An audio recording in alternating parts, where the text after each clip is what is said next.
Menurut saya karakter burung tersebut tipikalnya over emosi.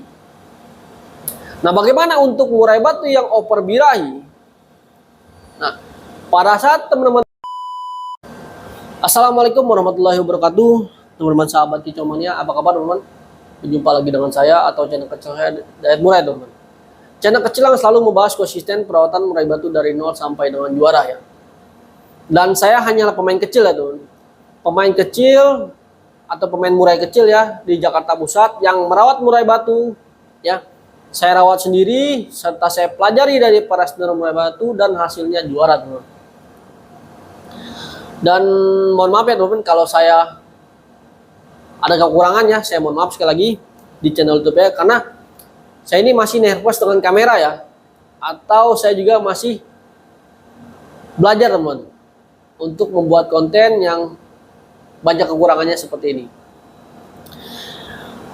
Dan di kesempatan kali ini mumpung saya lagi jam istirahat kerja ya teman-teman, saya ingin membalas salah satu requestan subscriber saya. Dia bernama channel YouTube-nya Rahmat Pon ya teman-teman. Rahmat Pon ya. Saya tampilkan di layar kaca teman-teman requestannya seperti itu. Biar nanti teman-teman dapat menyimak atau menilai ya, apakah edukasi perawatan yang saya berikan itu masuk akal atau tidak. Kalau masuk akal silakan teman-teman lanjutkan, tetapi kalau tidak masuk akal silakan teman-teman tinggalkan. Nah, dia request seperti ini ya teman. Punya murai dubur putih ya, digantangan keluar materi. Tipe semi gak jinak dan gak giras, gimana perawatannya teman? Intinya dia memiliki murai batu dubur putih, digantangan keluar materi atau nabrak materi teman-teman ya. Nabrak sangkar dan keluar materi, tipe semi jinak dan gak giras, gimana perawatannya? Nah, ini sebenarnya teman-teman, ini itu kembali lagi kita ke karakter burungnya ya. Langsung saja teman-teman saya bahas ini. Ada murai batu yang ketika di rumah dia hanya ngukluk, tapi ketika di lapangan dia itu ngejar lawan full materi. Dan ada murai batu yang di rumah full materi, ketika dia di lapangan dia nabrak serta hanya suara monoton atau suara ngukluk saja.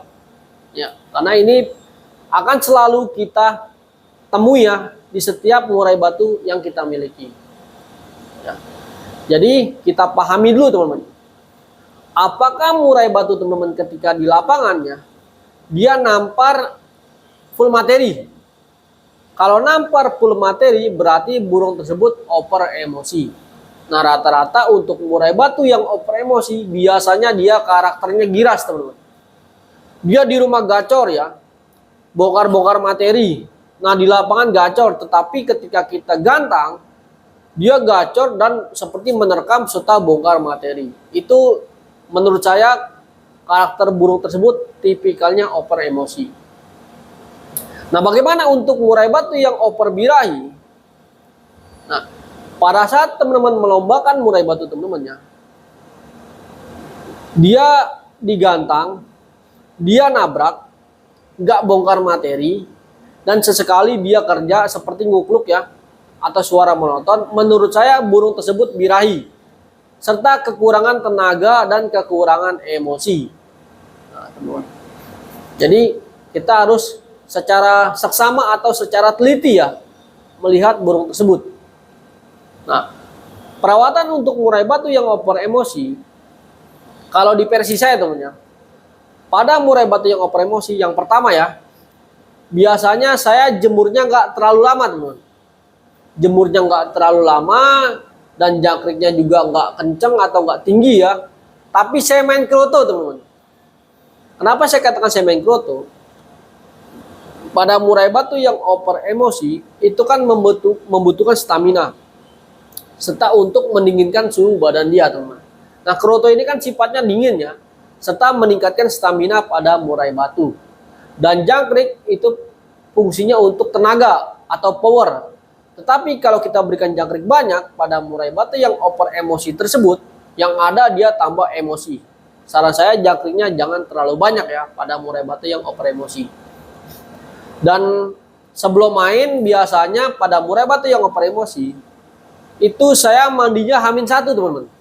H-1 saya mandikan ya, atau mandi sore. Nah setelah mandi saya berikan kroto ya. Pada saat hari H saya nggak melakukan penjemuran, karena penjemuran dengan porsi atau waktu yang cukup lama itu dapat meningkatkan birahi dan dapat meningkatkan emosi juga pada murai batu yang dasarnya sudah over emosi.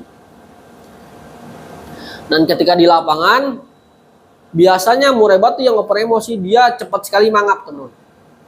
Di bawah gacor tetapi cepat sekali mangap. Itu kalau untuk saya teman-teman ya, atau murai batu saya di rumah, saya semprot sedikit dan saya berikan kroto lagi teman-teman. Barulah saya tampilkan di lapangan. Itu khususnya pada murai batu yang over emosi. Dan bagaimana untuk penanganan murai batu yang over birahi? Nah, pada murai batu yang over birahi, saya sarankan juga jangkriknya jangan terlalu banyak. Jemurnya nggak apa-apa, dikencengin teman-teman sampai dia mangap. Lalu main umbaran untuk hariannya teman-teman, umbar seminggu 3 kali. Mandinya sore, setelah mandi tetap diberikan kroto. Dan pada saat di hari H, pada murai batu yang over birahi, pada saat di hari H tetap kita beri settingan harian. Dan mau jalan saya mandikan. Dia mandi, setelah mandi saya berikan kroto lagi. Dan di lapangan saya colok jangkrik 1 atau 2 ekor saja. Insya Allah burung tersebut akan jalan teman-teman ya. Kalau memang perawatannya itu benar ya. Dan ada juga ya teman-teman ya, murai batu yang susah disetting. Nah, kalau untuk murai batu yang susah disetting, menurut saya itu cara perbaikannya ya, itu tunggu dia kelar mabung. Atau tunggu dia pada saat mabung ya. Nanti kita akan rubah settingannya lagi teman-teman. Karena bermain murai batu itu kita harus secara teliti, kita pahami karakter dia.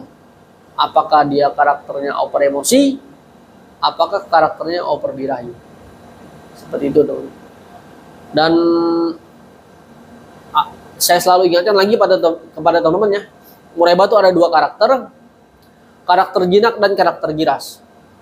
Murai batu yang karakter giras biasanya itu sulit sekali mendapatkan birahi dan gampang mendapatkan emosi. Nah, berbeda dengan murai batu karakter jinak, biasanya itu gampang sekali birahi dan sulit sekali mendapatkan emosi. Seperti itu teman-teman. Oke teman-teman, saya rasa cukup ya. Itu dia penjelasan singkat saya. Mohon maaf atas semua kekurangannya teman-teman. Serta kalau teman-teman berkenan silakan kunjungi Facebook saya ya, Dayat Murai, seperti channel YouTube saya. Dan kalau teman-teman mau request silakan saja klik di kolom komentar. Nanti insya Allah requestan teman-teman saya akan pilih dan saya akan tampilkan di layar kaca teman-teman berdasarkan yang saya pelajari ya. Kalau saya belum mempelajari atau belum mengalami, saya nggak berani memberikan tayangan tersebut ya. Tetapi kalau saya sudah pelajari dari para senior murai batu dan saya sudah alami, insya Allah saya akan tampilkan di layar kaca teman-teman, atau saya akan balas requestan teman-teman. Ya teman-teman, seperti itu. Kurang lebihnya saya mohon maaf, saya akhiri konten saya ini. Wabillahi taufiq wal hidayah. Wassalamualaikum warahmatullahi wabarakatuh. Salam hijauannya.